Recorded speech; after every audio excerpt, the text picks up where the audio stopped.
Once upon a time in 1845, two Englishmen, James Pilkington and Henry Threlfall Wilson, founded a brilliant shipping company called the White Star Line. Its purpose was to capitalize on the Australian gold rush by sailing passenger ships to the Southern Hemisphere. Its first acquired ship was Elizabeth, and its first built steamship was Royal Standard. But like so many others in the shipping trade, they had their share of bad luck. The Taileur, which they described as superior to any ship hitherto dispatched to the Australian colonies, ran aground off Lambay Island and sank on her maiden voyage in 1854 with the deaths of half the people on board. In 1863, the Lord Raglan vanished with 300 people. The following year, Royal Standard struck an iceberg on her return trip, but she managed to limp back home. And on top of everything else, the company was being driven to bankruptcy. But that wasn't even the worst of it. As late as the mid-19th century, ocean voyages were grim necessities instead of pleasure cruises. After his 1842 voyage from Liverpool, English author Charles Dickens called his Boston-bound ship not unlike a gigantic hearse with windows in the sides. Of his bunk he wrote, "Nothing smaller for sleeping in was ever made except coffins." American author Mark Twain was equally unimpressed with a similar mid-century voyage of his own. He complained of no place to smoke but in an ugly den with no seats. He wrote, "The seas broke in through the cracks every little while and drenched the cabin thoroughly." Even after commercial ships began to sail on fixed schedules, passengers endured cramped, unsanitary conditions for up to a month.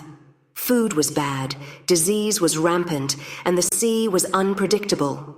Of every 100 ships that would set sail, 16 would never reach port, some even disappearing without a trace. Some ships sank, like the Birkenhead, a troop carrier that went down off Cape Town with 454 drowned. A mid-Atlantic fire claimed 471 lives aboard the Austria, an emigrant ship bound for America. It wouldn't be until the invention of wireless communication that the vanishing of certain ships, like the city of Glasgow, would cease. The North Atlantic may have been harsh, but the world was getting smaller. Travel and mail between Europe and North America were increasing. By the late 19th century, technology and ship design were advancing to meet these needs, and shipbuilders focused on comfort, style, and speed. With each advance, the transatlantic run took less time. Seeking to make the most of this trend, a 32-year-old Liverpool businessman named Thomas Henry Ismay legally incorporated the name, emblem, and goodwill of the nearly bankrupted White Star Line he bought in 1867 for £1,000. Formerly the directors of the National Line, Ismay and his friend George Hamilton Fletcher, saw the commercial possibilities of introducing superior iron ships to the North Atlantic passenger trade. Fletcher, who also owned a fleet of sailing ships, served as the business force behind Ismay's visions. Their Oceanic Steam Navigation Company found the capital for a revitalized White Star Line in financial backer Gustav Schwabe, another Liverpudlian. Following a billiard game with Ismay, Schwabe arranged the deal with one main stipulation: that Ismay work exclusively with the Belfast shipbuilding firm Harland and Wolff, partly owned by Schwabe's nephew, Gustav Wolff. The following year, Ismay brought aboard another friend, William Imrie, whose father had been an early mentor in his career, and Oceanic Steam Navigation became Ismay, Imrie and Company. Thus prepared, the new White Star ordered 6 innovative liners. The first one was Oceanic, and she sailed in March 1871. The remaining 5 were Baltic, Republic, Tropic, Asiatic, and Atlantic. All were single-propeller, iron-hulled liners. Within just a few years, Harland and Wolff began using steel instead of iron. As the technology advanced and the commercial liners needed more power, the number of propellers would increase to 2 and later 3. The new luxury liners were built for a new kind of passenger who can afford them. In their world, a dog arrived at a party in a $15,000 diamond collar. An elegant dinner was served entirely on horseback. Newfound wealth found a new style during the Gilded Age, a name given by American author and social critic Mark Twain to the last 3 decades of the 19th century. The industrialized Western world was secure and prosperous in the years following the American Civil War and the Franco-Prussian War. Poverty was still everywhere, but the growing middle class now enjoyed leisure time, and the upper class flaunted its wealth. The great minds of science and business were speeding up a pulsing industrial beat that drowned out Mother Nature's slower, gentler rhythms. Progress was the new god for those who wanted to see results larger than life. Few thought about the consequences. Such consequences lead to the building of safer ships. On April 1st, 1873, the White Star liner Atlantic sank off the coast of Nova Scotia. Slowed by bad weather en route from Liverpool to New York, she was running low on coal. Captain James Wilson changed course for Halifax, but the ship ran onto Meagher's Rock in the middle of the night. During her quick sinking, half the lifeboats were washed away, and of her 952 passengers and crew, 560 died. Most of the survivors clung to the bow, which stayed above the surface. This was considered the worst North Atlantic shipping disaster to date.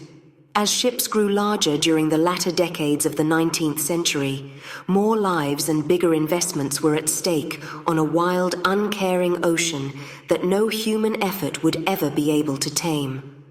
Greater speed and power were necessary to keep up with the competition. Improved safety features were crucial to make sure that passengers, the most valuable payload of all, reached their destination alive and, if possible, with words of praise on their lips. During the Gilded Age, bigger certainly was better in the war of commerce between shipbuilders. Increasing trade and immigration demanded ships that would accommodate both steerage passengers and the thrill-seeking rich. In March 1887, Harland and Wolff laid the keels for 2 White Star ships that would be considered the first modern ocean liners. Big, fast, and comfortable, Teutonic and majestic. 10,000 tons each would reach a speed of 20 knots, crossing the Atlantic in a mere 7.5 days. White Star's chief rivals, the British Cunard Line and the German Hamburg America Line, would have to rise to the challenge. However, not everyone was optimistic about the industrial race towards the 20th century. Morgan Robertson, an American writer and self-professed psychic, spun a cautionary tale in his 1898 novel, Futility. He told of Titan, a huge ocean liner that struck a North Atlantic iceberg one April night and sank with great loss of life. The name, size, and speed of his ship were hauntingly similar to those of a liner that White Star would build 11 years later. This short novel, with its title suggesting Mother Nature's opinion of Gilded Age values, was widely published in American magazines. One American with no fear of progress was financier J.P. Morgan, a railroad tycoon who was both admired for his runaway success as a capitalist and vilified for his ruthless business ethics. The booming Atlantic passenger trade had caught his eye. After several years of investing in some of the German companies, he decided to expand further into the lucrative world of the British companies. To do this, he started a price war with the lines he already owned and then made attractive offers to those British, European, and American lines that were losing money. His International Navigation Company, which began in 1893 with the purchase of the American Inman and Red Star shipping lines, grew to become International Mercantile Marine after acquiring the Atlantic Transport, Leyland, and Dominion lines. Morgan's desire to own a major British shipping enterprise focused on the White Star Line. In December 1902, he bought White Star for £10 million, 10 times its earnings in 1900. There had been early opposition from the Ismay family, which had built the line up from nothing and still held a controlling interest, but the sale eventually went through. It was an offer that the shareholders simply could not refuse. The liners continued to sail proudly under the Union Jack, but now an American hand rested heavily on the tiller. Meanwhile, to secure British marine resources against such buyers like Morgan, the government approached Cunard with an offer. In exchange for making its ships available to the Royal Navy should there be a war, Cunard would receive access to a steady stream of government loans for its competition against White Star, Hamburg America, and any other line that might edge its way to the front ranks of the shipping race. The unspoken objective was that, in times of peace and prosperity, this agreement would ensure Cunard's continuing participation in the British tax base. The White Star Line flourished with International Mercantile Marine's backing. 1 year after the purchase, J.P. Morgan offered White Star's director, J. Bruce Ismay, the position of managing director and president of IMM and its subsidiaries. As the son of Thomas Henry Ismay, Bruce had taken charge of White Star 4 years earlier, along with co-owners Harold Sanderson and Lord William J. Peary, and impressed Morgan with his abilities and vision. By this time, Thomas had passed away, and his partner William Imrie retired from the board along with W.S. Graves and Bruce's brother James. The influence of the Ismay family on transatlantic passenger trade had come a long way since Thomas first purchased a failing business for a mere £1,000. In 1907, the Cunard Line amazed the world with 2 revolutionary ships, Lusitania and Mauretania. At 31,000 tons, their 4 turbine propellers could drive them across the Atlantic in less than 5 days at a speed of 28 knots. Mauretania would hold the record as the world's fastest liner for 20 years. Lusitania featured the unlimited elegance of Europe's great hotels, complete with beautifully appointed drawing rooms and plush lounges built by master craftsmen. Cunard now had the fastest British ship, an honor that once belonged to White Star's 25,000-ton Adriatic. The next step up in size and luxury would have to be something even more spectacular. While Cunard had positioned itself for speed, White Star would astound the world with sheer spectacle. That same year, over a pleasant summer dinner in London, White Star's Bruce Ismay and Harland and Wolff's Lord William Peary conceived a new line of ships. They envisioned the largest moving objects ever made by man. 3 liners to surpass both Cunard and their German rivals. At 45,000 tons, these ships would be 50% bigger and 100 feet longer than anything yet built, able to carry more passengers to America than ever before. These 3 liners would be constructed to lure the world's wealthiest travelers with their magnificence. They would be called Olympic, Titanic, and Gigantic. A year after these 3 new luxury liners were envisioned, signatures on a contract set the dream in motion. Bruce Ismay, Harold Sanderson, and other ranking White Star members arrived in Belfast to review Harland and Wolff's construction plans for the 3 new wonder ships. Lord Peary presented the drawings, assisted by his nephew and managing director Thomas Andrews. The contract, signed on July 31st, stated that Harland and Wolff would begin construction of 2 liners now and the 3rd later. This agreement signaled an economic boom for Belfast, whose lifeblood was shipbuilding, and a higher profile for Southampton, fast becoming England's leading passenger port. White Star encouraged Harland and Wolff's designers to pursue their vision of grandeur with no expense spared. The planners and draftsmen proposed huge liners whose passenger amenities would make them the most awesome vessels afloat. First-class passengers would make their dramatic entrances and exits on a sweeping grand staircase beneath an elegant dome of glass and iron. First- and second-class passengers would also have elevators to carry them between decks. The middle deck would feature a swimming pool for passenger fitness. A Turkish bath would make soothing relaxation possible even on the high seas. The extravagance had to be obvious to all. Alexander Carlyle was the chief designer who oversaw this vision. After his retirement next year, it would be Thomas Andrews who would bring to life every detail of these ships. The next generation of ocean liners moved from the draftsman's table to the real world of the ship workers. To accommodate the building of these massive liners, Harland and Wolff had to convert 3 of their already enormous berths into 2 bigger ones. By the end of the year, they had built the tallest gantry ever, which towered over Belfast and laid Olympic's first keel plate beneath it. Its materials and equipment weighed over 6,000 tons, and it occupied a space 840 feet long by 270 feet wide. Between launching and sailing, the heavy lifting was handled by floating cranes, which were towering hinged structures aboard specially counterweighted barges. This was the equipment that allowed the shipworkers to install enormous pieces such as the boilers and the funnels. They were hiring shipworkers in record numbers.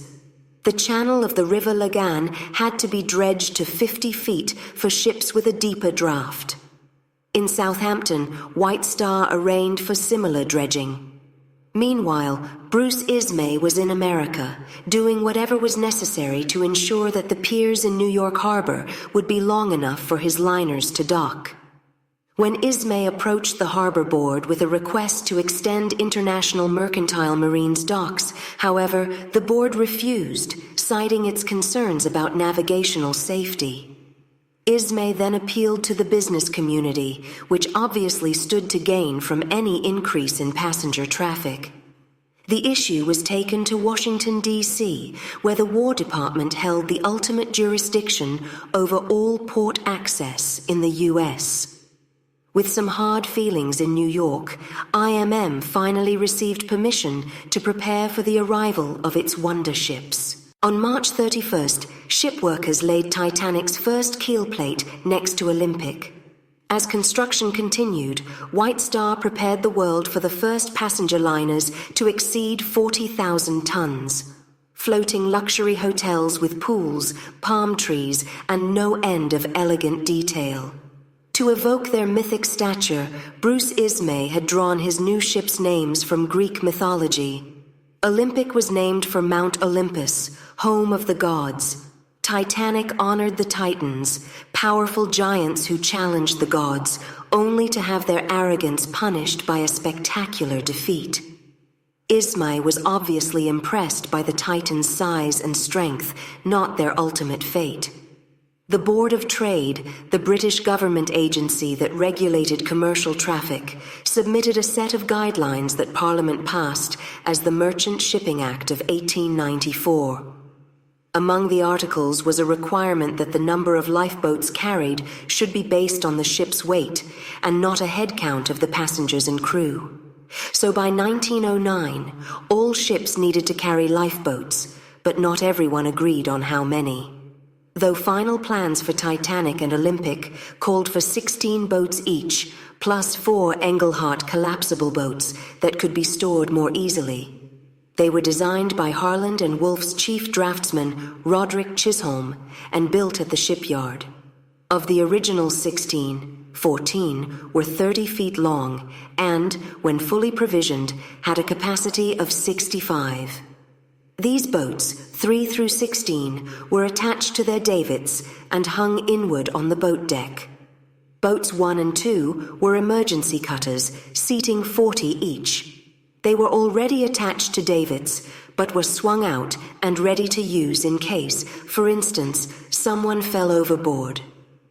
Collapsibles A through D, whose folding canvas sides allowed for easy deck storage, could each hold 47 people.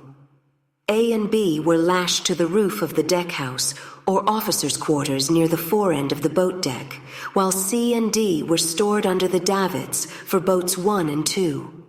All were made of wood and equipped with oars, a detachable mast, and a sail. Designer Alexander Carlyle originally saw 48 and possibly even 64 boats per ship, using new davits by the Welland Company. Bruce Ismay was not interested in erring on the side of safety and disagreed with Carlyle, claiming that 48 lifeboats would take up too much deck space and cause passengers to worry. The new ships were as good as lifeboats themselves, and the possible needs for the smaller craft would be rescuing a person who fell overboard, or at the worst, carrying passengers between ships in the case of some mid-ocean emergency, presumably a problem with the other ship. Since Ismay was the customer, and the kind who didn't want good deck space wasted on unnecessary precaution, Carlyle was not about to argue with him. In the end, 20 boats, with a total of 1,178 seats, were considered adequate for 3,547 passengers and crew. In fact, Titanic and Olympic would actually exceed the outdated British Board of Trade requirements by 17%. But there still weren't enough lifeboats to accommodate every passenger. On May 31, 1911, Lord and Lady Pirrie, both celebrating birthdays, hosted a group of distinguished visitors in Belfast for the launch of Titanic and the completion of Olympic. The guests included J. Bruce Ismay, IMM owner J.P. Morgan, White Star director Harold Sanderson, and former White Star partner W.S. Graves. After being received at the shipyard office, they moved to a specially built grandstand that was set apart from the thousands of people who came to witness the historic moment. Aided by 23 tons of soap, tallow, and train oil spread on the slipway, the ship slid easily into the River Lagan, reaching 12 knots and coming to a gentle stop 1 minute later. She was then towed to the fitting-out basin for completion. In spite of the red flag hoisted on the stern, 2 rockets, and an 8-minute warning, shipwright James Dobbin had been fatally injured by a falling support he was knocking out during Titanic's launch, which pinned his leg.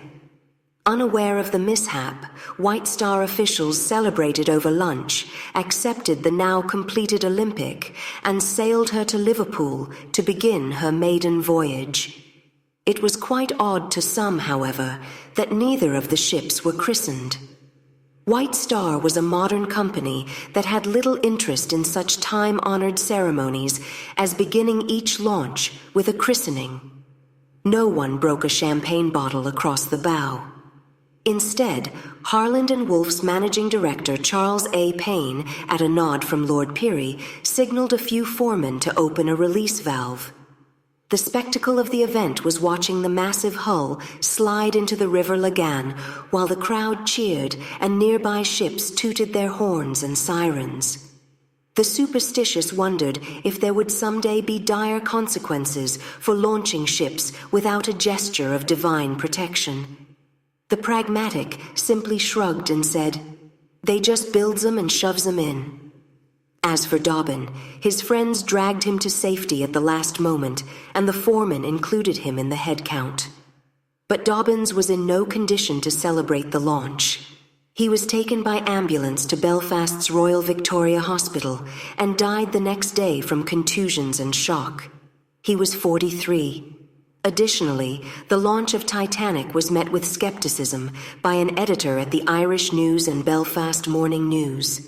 He reminded his readers what Zeus had done to the enormous Titans when they challenged the gods. He smote the strong and daring Titans with thunderbolts, and their final abiding place was in some limbo beneath the lowest depths of the Tartarus.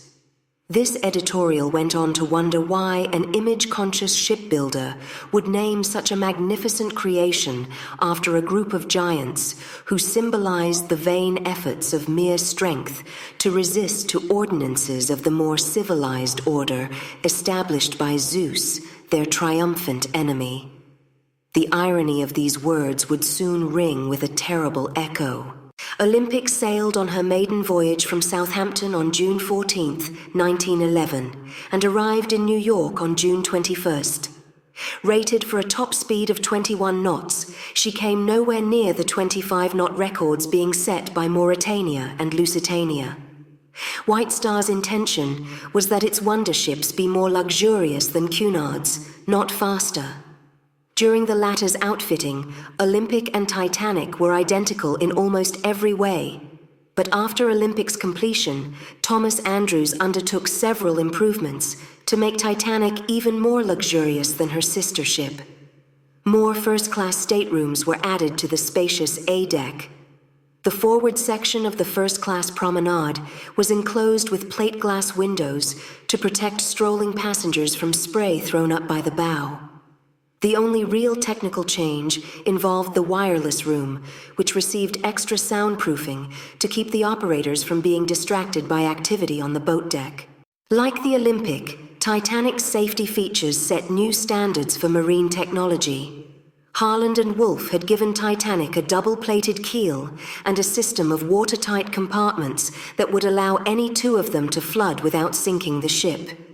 These 15 watertight compartments were the areas on the lowest deck of the ship, divided by lateral steel walls called bulkheads. The compartments ranged in length from 50 to 60 feet. Alternately, towards the front of the ship, she would be safe if any 3 of the first 5 compartments were to flood. Even in a worst-case scenario, if every single one of the first 4 compartments were to fill with water, the ship could conceivably stay afloat. Should the hull ever be punctured in one or more places, electric watertight doors would close automatically. The doors were operated using a drop system, held in open position by a friction clutch, and closed by an electromagnetic impulse that released the clutch. The door would then slide down its track, sealing the hatchway between compartments. This system could operate in 3 separate ways. The method most talked about was by an electric switch on Titanic's bridge, which could be closed at the discretion of a ship's officer. This switch specifically closed only the doors that were vertical. There was also an operating lever in the compartment to be used by an on-site crew member who might require the door to close. The vertical watertight doors also had to be closed by hand. Finally, a float beneath the floor plates of each compartment would lift in the event of flooding, releasing the clutch automatically if the door had not already been closed intentionally. Once closed, a watertight door would have to be reopened manually. Powerful pumps, capable of flushing out 4 tons per minute, would empty each flooding compartment long before water could reach the gaps between the top of the bulkheads and the ceiling plates. The only flaw in the system was that the bulkheads did not reach the ceiling plates. Titanic's designers believed that the water level in any compartment would never rise high enough to spill over into the next one. The Shipbuilder, a shipbuilding and marine engineering magazine, published a special edition in midsummer 1911 that celebrated White Star's huge new ships, describing their assumed invulnerability in the following quote, which was frequently misquoted and led to a popular misconception about the 2 ships. Each door is held in the open position by a suitable friction clutch, which can be instantly released by means of a powerful electromagnet controlled from the captain's bridge, so that in the event of accident, or at any time when it may be considered advisable, the captain can, by simply moving an electric switch, instantly close the doors throughout and make the vessel practically unsinkable. In the public mind, this was as good as just plain unsinkable. Expectations for Titanic now ran even higher. But even unsinkable ships can have accidents. On September 20th, 1911, Olympic left Southampton on her 5th voyage. She had just made the difficult double turn around Calshot Spit and a bank called the Bramble when she passed the Royal Navy cruiser HMS Hawke, which suddenly veered toward her and rammed her midships on the starboard side. Hawke's bow thrusted 8 feet into the vast hull, tearing a 40-foot gash below the waterline and nearly capsized. The new liner lay paralyzed at Osborne Bay, off the Isle of Wight, waiting until the tide turned and she could make her way back to Southampton. Her passengers were taken off by tender, and her voyage was cancelled. Olympic was towed to Belfast for repairs, arriving at Harland and Wolff on October 6th. Her repairs called for the replacement of a damaged starboard propeller crankshaft with one that was to be used on Titanic. Titanic still sat in the fitting-out basin, her labor and materials temporarily diverted by Olympic's emergency. In the naval inquiry following this incident, naval engineers determined that water displacement caused by the huge vessel had swept the much smaller boat into its wake. Nautical Magazine, the mouthpiece for British merchant marine officers, sneered at the water tank simulations as engineers playing with bathtub toys in pleasant remembrance of younger days. However, the Admiralty Court found Olympic at fault. Since she was under the command of a harbor pilot at the time, the captain and chief officer were exonerated of any blame. Work on Olympic delayed Titanic's scheduled maiden voyage by 3 weeks. Because of this and a previous accident with a smaller vessel, some suggested that the new ships were just too big. Of course, the Hawke wasn't Olympic's only close call. On June 21st, 1911, arriving in New York on her maiden voyage, Olympic was escorted to IMM's pier on the North River by 12 tugboats. The one near her stern, O.L. Hallenbeck, was sucked against the Olympic by a reverse turn of her starboard propeller, intended by the pilot to help steer the ship. The huge blade cut off Hallenbeck's own stern, rudder, wheel shaft, and all. The tugboat's owner sued, White Star countersued. The press had a good laugh at Hallenbeck's expense, and no one was able to prove anything. The following year, on February 2nd, 1912, en route from New York to Southampton, Olympic threw a propeller blade in mid-Atlantic. One of the huge screws came loose from its mounting and went spinning into the depths. The ship completed her voyage safely, although at a slower speed than anyone would prefer. After unloading passengers and cargo, she went back to Harland and Wolff for repair in dry dock. The work completed, Olympic returned to service on March 4th, nearly grounding on a mud bank on her way out of Belfast. Fortunately, there was no damage this time. The engine department's 326 members included engineers, electricians, greasers, trimmers, and stokers. It was their job to run and maintain everything mechanical and electrical about the ship. Because of all the coal dust and machine oil in their working environments, especially those who worked with the furnaces, they were commonly known as the Black Gang. The victualling department employed the remaining 500 or so people whose job titles fit neither of the above categories. In addition to the obvious waiters, cooks, chefs, bakers, and scullions, there were also stewards and stewardesses, the purser and his staff, barbers, clerks, elevator operators, and even the men who worked in the Marconi wireless room. Notably absent from this list are the musicians. They were contract labor, paid £4 per month by their booking agency, and traveling on Titanic as second-class passengers. Because their agency expenses were so high, the musicians depended on passenger tips for their livelihood. The shipboard restaurants and the barbershop were run as concessions. Their workers officially paid only 1 shilling as a token of their responsibility to the captain. Otherwise, passengers paid them directly for their services. Of those in the victualling department who received regular wages, butchers and bakers earned from £4, 10 shillings to £6 per voyage. The scullions were paid £3.10, the cooks £4.10 to £7, depending on their duties, and the head chef made $20 per voyage. First-class stewards were paid $3.15, while the stewardesses were never paid more than $3.10. The chief steward received £20. The senior wireless operator was paid £4 for his efforts, and the junior wireless operator received £2 and 6 pence. In the engine department, Vox ran selectly here. Trimmers earned 5 and stockers 6 and greasers and leading stockers 6 10. Assistant electricians were paid 8. Most engineers earned 8 and up to 1 and the chief engineer brought in 35 per week. Most of the rent and file deck department were valued at a £5 weight. The sixth officer would be paid £8, while the chief officer earned 25. The rest of the officers' rates ranged between these two amounts. That same Saturday, the first of the cargo arrived at the dock for loading.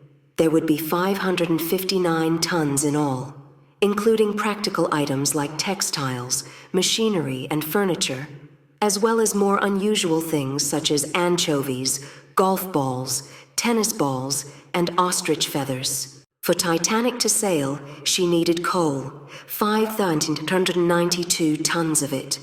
Normally, this would be easy. However, the coal miners of England were organizing to improve their collective situation. On January 12, 1912, they voted to strike for a minimum wage.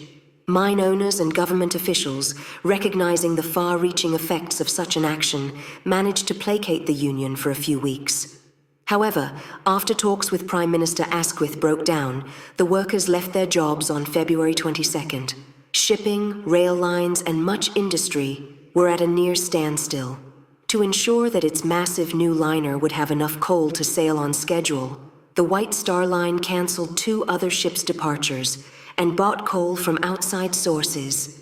Because of the strike, there was no money coming into the many local households that earned their living from the sea. When Titanic would finally steam out of the River Test, 3/4 of her crew would be Southampton residents. Even though the strike was settled on April 6th, it took days for the mining and processing of coal to catch up with England's needs. For the crew who had signed on to sail the ship and serve her passengers, Titanic was unlike anything they had seen. A few had worked on Olympic, but to everyone else, it was a challenge to remember names and locations on so big a ship, as Charles Lightoller once said. It is difficult to convey any idea of the size of a ship like the Titanic, when you could actually walk miles along decks and passages, covering different ground all the time. I was thoroughly familiar with pretty well every type of ship afloat, from a battleship and a barge. But it took me 14 days before I could with confidence find my way from one part of that ship to another by the shortest route. A sailor does not walk round with a plan in his pocket. He must carry his ship in his head, and in an emergency such as fire, must be able to get where he wants by sheer instinct, certainly without a chance of getting lost on the way. Violet Jessup, a stewardess already familiar with the Olympic, was thrilled that designer Thomas Andrews asked some stewards how he could make Titanic even more comfortable than Olympic. It was quite unusual for members of the catering department to be consulted about changes that would benefit their comforts or ease their toil, she once said. So when the designer Thomas Andrews paid us this thoughtful compliment, we realized it was a great privilege. Our esteem for him, already high, knew no bounds. Captain Edward J. Smith boarded Titanic on Sunday. The very soul of grace and confidence, his pleasant attitude and pristine record made him the ideal commander. Crew members respected him, and wealthy passengers went out of their way to sail with him. Some had even switched their bookings to Titanic when learning that he would be in command.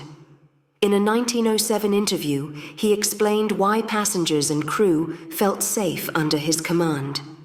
When anyone asks me how I can best describe my experiences in nearly 40 years at sea, I merely say, uneventful. Of course, there have been winter gales and storms and fog and the like, but in all my experience, I have never been in any accident of any sort worth speaking about.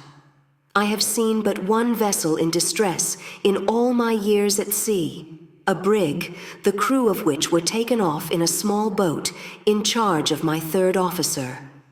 I never saw a wreck and have never been wrecked, nor was I ever in any predicament that threatened to end in disaster of any sort.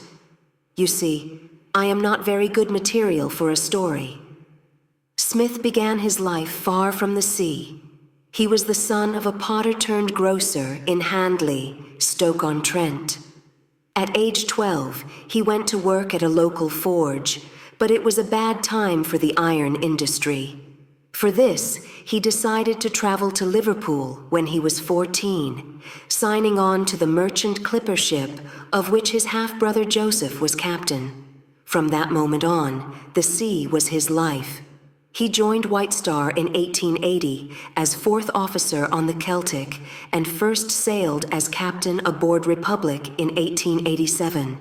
In 1895, he served as captain of the Majestic for up to 5 years, and during the Boer War, he safely transported troops to South Africa, and King Edward himself awarded him with the Transport Medal. Following his career as captain aboard the Baltic and the Adriatic, he was awarded the decoration for officers of the Royal Naval Reserve. It was just recently that he was commissioned to Olympic. Now, after 32 years and more than 2 million ocean miles of White Star, after achieving the rank of Commodore at more than double the salary of his counterparts on the Cunard Line, the 62-year-old captain was planning to retire when Titanic returned from New York.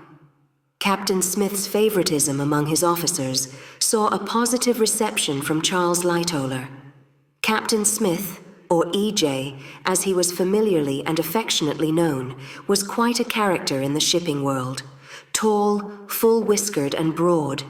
At first sight, you would think to yourself, here's a typical Western Ocean captain.